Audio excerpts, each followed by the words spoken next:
नमस्कार मंडळी. मी रुपाली जोगळेकर आणि विचारवेधच्या इति मे मतः या मालिकेमध्ये आपलं स्वागत. डॉक्टर ब्रूस लिप्टन हे एक बायोलॉजिस्ट आहेत. त्यांचं पण एक यूट्यूब चॅनल आहे. विज्ञान आणि अध्यात्म हे दोन विषय एकत्रितपणे ते अगदी मस्त मांडतात. ते म्हणतात माणूस बोलायला लागला आणि त्याची ऊर्जा वाचायची क्षमता कमी होत गेली. आपल्या खऱ्या भावना लपवण्यासाठी माणूस निरनिराळे शब्द वापरायला लागला आणि अनेको भाषा तयार झाल्या. हरणाला ना त्याच्या वासराला हे सांगावं लागत नाही किंवा शिकवावं लागत नाही की तो सिंह आहे बरं का, तो तुला खाईल, त्याच्यापासून लांब राहा. ते ना त्याला आपोआपच कळतं. पण माणसाची जीभ जास्त चालायला लागली की माणसाचं डोकं नीट काम करत नाही म्हणतात ते काही खोटं नाही. ऊर्जा वाचायची क्षमता गमावत चालल्यामुळे माणूस स्वतःला संकट परिस्थितीत ढकलतो आणि नशिबाला दोष देत अजून बडबड करत बसतो. अभंग ज्ञानेश्वरीमध्ये ना एक ओवी आहे, नये बोलू फार किंवा नको मौन. नये बोलू फार किंवा नको मौन, करावे भाषण मोजकेची. करावे भाषण मोजकेची. मी सुद्धा साधारण एक 10-12 वर्षांपूर्वी बडबडी या कॅटेगरीमध्ये मोडायचे. म्हणजे माझ्या तोंडाची आणि मनाची पण प्रचंड बडबड चालू असे. माझा नवरा तसा अबोल आहे. म्हणजे लग्नानंतर ना माझी पंचायतच व्हायची. त्यामुळे त्यात मी लग्नाआधी शिक्षिका होते. मग नवरा म्हणे, अगं किती बडबडतेस, तुझं तोंड नाही दुखत का? खरं तर लग्नानंतर माझी अशी परिस्थिती आली की माझं न बोलून तोंड दुखायचं. नवरा ऑफिसमध्ये जाई दिवसभर, मग मी घरी एकटीच असे. मग आईला, सासूबाईंना, काकूला, मावशीला, आत्याला, बहिणींना फोन करून तासनतास बोलत बसे. पण जसे जसे माझे विचार प्रयोग सुरू झाले, वाढत गेले, मी अंतर्मुख होत गेले. माझी बडबड कमी व्हायला लागली. जिथे अति गप्पा मारल्या जातात अशा जागी, म्हणजे फेसबुक, ट्विटर, इंस्टाग्राम अशा ठिकाणी माझी जी अकाउंट्स होती ती मी कधीच बंद करून टाकली. आणि मैत्रिणींचे असे ग्रुप जे बसून उगाचच गप्पा मारत बसतात त्या ठिकाणी सुद्धा मी जाणं सोडून दिलं. फोन जो आहे ना, तो पूर्वी तार कशी यायची कधीतरी, तसा तारेसारखा मी माझा फोन वापरायला लागले. सासवा सुनांच्या सिरियल्स बघणं मी बंद केलं. बातम्या ह्या फक्त हेडलाईन्स पुरेशा दिवसातनं 2दाच मी पाहायला लागले. आता ना तुमचं मन काय बोलतंय हे ऐकण्यासाठी तुम्हाला तुमच्या जिभेला गप्प करावं लागतं. आणि म्हणून एक दिवस मी सकारात्मक मौनाचा प्रयोग करायचं ठरवलं. आता नकारात्मक मौन जे आहे ना ते आपण सगळ्यांनीच केलं असेल एकदा तरी. म्हणजे नवरा बायको, सासू सून यांच्यात जरा मतभेद झाले ना की जो अबोला असतो ना ते म्हणजे नकारात्मक मौन. मग कुणीतरी म्हणतं एकदा सॉरी, आणि म्हणजे मनापासून किंवा घ्या एकदाचा, हवंय ना तुम्हाला सॉरी, घ्या. आणि मग पुन्हा मतभेद झाले की पुन्हा मग तेच. म्हणजे मी आणि माझ्या नवऱ्याने पण हे केलेलं आहे. हा एक वेगळा डिस्कशनचा मुद्दा आहे, तो आपण नंतर बोलू. तर आत्ता सकारात्मक मौन. तर येत्या रविवारी मी सकाळी उठल्यापासून दुपारी जेवण होईपर्यंत मौन पाळणार आहे असं घरी सांगितलं. मग मुलगी माझी म्हणाली, का पण तू बोलणार नाही? मग मी म्हटलं, हा एक प्रकारचा उपासच आहे. उपासाला कसं रोजचं जेवत नाहीत तसंच या उपासाला बोलत नाही. आणि हे तिला फार आवडलं आणि पटलं पण. आई काहीतरी वेगळा उपास करते, वाह, तिला फार भारी वाटलं. मग माझा नवरा म्हणाला, अगं आधीच हल्ली तू कमी बोलतेस, आता हे काय नवीन? बापरे, माझ्यावर रागावली बिगावली नाहीयेस ना? आणि तुझा फोन वगैरे आला मग, आणि महत्वाचा असेल तर मग? मी म्हटलं, अरे मी बोलेन तेवढ्या फोन पुरेसं. काय आणि किती बोलणं महत्वाचं आहे हे कळण्यासाठीच तर मौन करतेय. आणि म्हणून तर रविवारी करतेय, म्हणजे फारसं कोणी फोन करतच नाही. तसंही मी ऍक्टिव्हली फोन करणं कमी केल्यावर अनेकांनी मला सुद्धा फोन करणं कमीच केलं होतं. तर रविवारी मग मी रफ कागद आणि पेन असं तयार ठेवलं आणि कोणावरही न रागावता, न रुसता फुगता मी माझ्या तोंडाला कुलूप घातलं. सकाळची कामं सुरू झाली. मुलीच्या, नवऱ्याच्या प्रश्नांना मी खुणेने उत्तरं देणं सुरू केलं. खुणेने काही नाही समजलं तर लिहून सांगितलं. दूध किती आणू? माझ्या नवऱ्याने विचारलं. मग हाताने 2ची खूण करून दाखवली. अरे हो, आज तुझं मौन नाहीये का?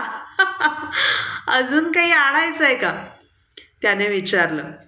मग मी आपली आधीच लिहिलेली जी यादी होती ती त्याच्या हातात ठेवून दिली.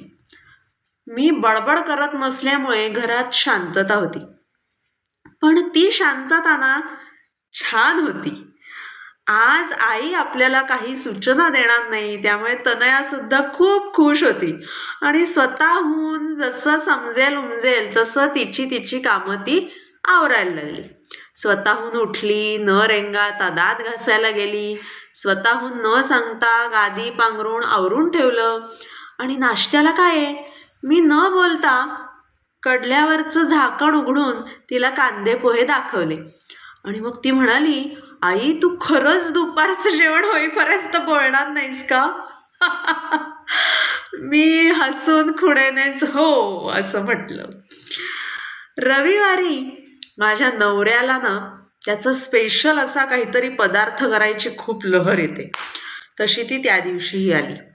डाळ तांदळाची खिचडी विथ विनीत स्पेशल ट्विस्ट असा करायचा त्याने बेत आखला. आणि तो मला प्रश्न विचारायला सज्ज झाला. मी आपलं उत्तर लिहून दिलं. तू काहीही कर, मला कोणताही प्रश्न विचारू नको. स्वतःला उमजेल, समजेल, पटेल ते काहीही कर. आणि अडलं तर यूट्यूबवर सर्च कर. तसंही तू काहीही केलंस तरी आज मी काहीही न बोलता ते खाईन.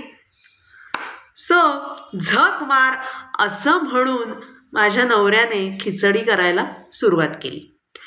सकाळी साधारण 4:30 ते दुपारी 3 पर्यंत, इफेक्टिव्हली सकाळी 8 ते दुपारी 3 पर्यंत माझा मौनाचा हा प्रयोग अगदी छान यशस्वीपणे पार पडला.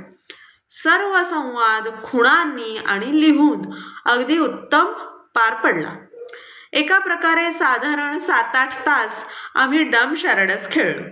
भरपूर हसलो, मजा केली. खुणेने कळलं नाही तर लिहून सांगितलं. लिहून सांगितल्यावर या खुणेचा हा अर्थ आहे. अरे बाप रे देवा, कसं कळणार हे रूपा मला? मी हे असं दाखवलं असतं वगैरे वगैरे वगैरे. आणि ती चिन्हांची भाषा आपण शिकायला हवी नाही? असं सगळं गमतीदार संवाद आमचे त्या दिवशी खुणांनी झाले. आता हा जो मौनाचा उपास आहे तो मग मी बरेच वेळा केला. या सकारात्मक मौनामुळे ना अनेक फायदे होतात. म्हणजे उगाचच शब्दबंबाळ बोलणं कमी होतं.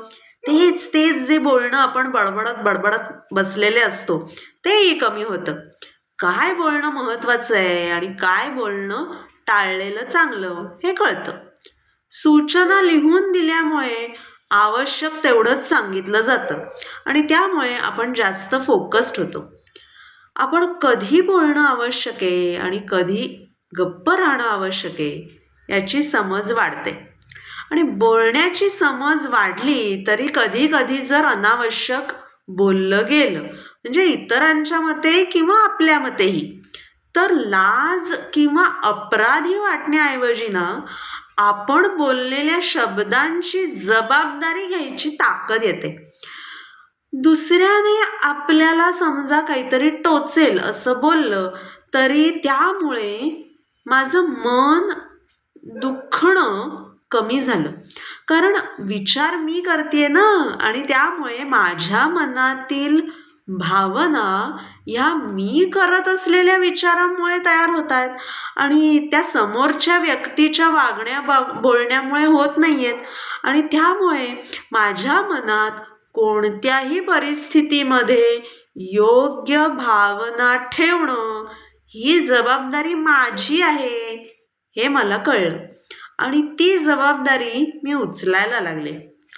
कठीण परिस्थितीत सुद्धा स्वतःला शांत करणं, शांत ठेवणं हे सोपं व्हायला लागलं. तुझ्या बोलण्यामुळे माझं मन दुखलं असं जर कुणी मला म्हणालं तर मी मनापासून माफी मागायला लागले. कारण ह्या लोकांनी आपल्या मनाचं जे स्टेअरिंग आहे ते दुसऱ्याच्या हातात दिलेलं असतं आणि दुसऱ्याच्या बोलण्यामुळे आपल्या भावना दुखवून घ्यायची त्यांना सवय झालेली असते. या लोकांविषयी राग येण्याऐवजी मला खूप एम्पथी वाटायला लागली.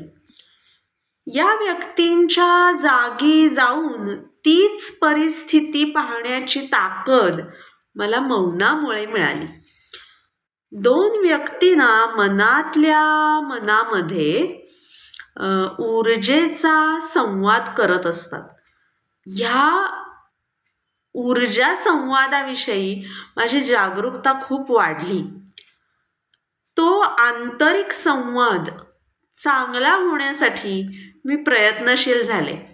हा जो मनातला संवाद आहे त्याविषयी मी खूप जागरूक झाले. आपल्या शांततेची जी स्पेस असते ना, ती आपल्याला देण्यासाठी आपल्या ज्या जवळच्या व्यक्ती आहेत ना त्या स्वतःला यामुळे तयार करतात. ह्या मौनामुळे आपल्याला आपल्या शांततेची स्पेस अधिक जास्त अनुभवता येते. आणि ना तोंडाने बोलणं बंद झाल्यावर मनाची जी बडबड आहे ना ती अगदी स्पष्ट ऐकू यायला लागते. आपल्या मनातल्या विचारांचा योग्य हिशोब आपण त्यामुळे ठेवायला लागतो. अर्थातच मनात तयार होणाऱ्या प्रत्येक विचाराची ऊर्जा काय आहे याविषयीची आपली जागरूकता प्रचंड वाढते आणि मनाची जी बडबड आहे ना ती कमी करण्यासाठी आपण जागरूक होतो. अनावश्यक बडबडीसाठी जी ऊर्जा वापरली जाते ती इतर अनेक गोष्टींसाठी वापरता यायला लागते आणि त्यामुळे दिवसभरामध्ये अनेक कामं करून सुद्धा आपण खूप ऊर्जावान आणि शांत अनुभव करतो. आपण खाण्यापिण्याच्या बंधनाचे अनेक उपास करतो, बरोबर? काही लोकांचे तर दर आठवड्याला काही उपास असतात, बरोबर? हा जो मौनाचा उपास आहे तो महिन्यातून एकदा अशाच एखाद्या रविवारी किंवा तुमच्या सुट्टीच्या दिवशी काही तासांसाठी करायला काय हरकत आहे. सुरुवातीला अगदी 1 तासाने सुरुवात करा, पण तो 1 तास जो आहे ना तो दिवसातला तुम्ही सर्वात जास्त बोलता तो असू दे. त्यामुळे प्रयोग नक्की करून बघा. या मौनाची जी गंमत आहे ती नक्की अनुभवून बघा. एक मात्र सूचना आहे, हे जे मौन आहे ना ते करताना आपल्या मनातल्या विचारांच्या क्वालिटीवर लक्ष ठेवा. कारण ती बदलली ना तर अचानक हे जे सकारात्मक मौन आहे ना ते नकारात्मक मौनामध्ये कधी बदलतं ते आपल्याला पटकन कळतच नाही. पुढच्या व्हिडिओमध्ये बघूया नकारात्मक मौन म्हणजेच अबोला आणि त्यावरचे उपाय. तोपर्यंत हा मौनाचा सकारात्मक मौनाचा प्रयोग नक्की करून बघा. तुम्हाला खूप खूप शुभेच्छा. धन्यवाद.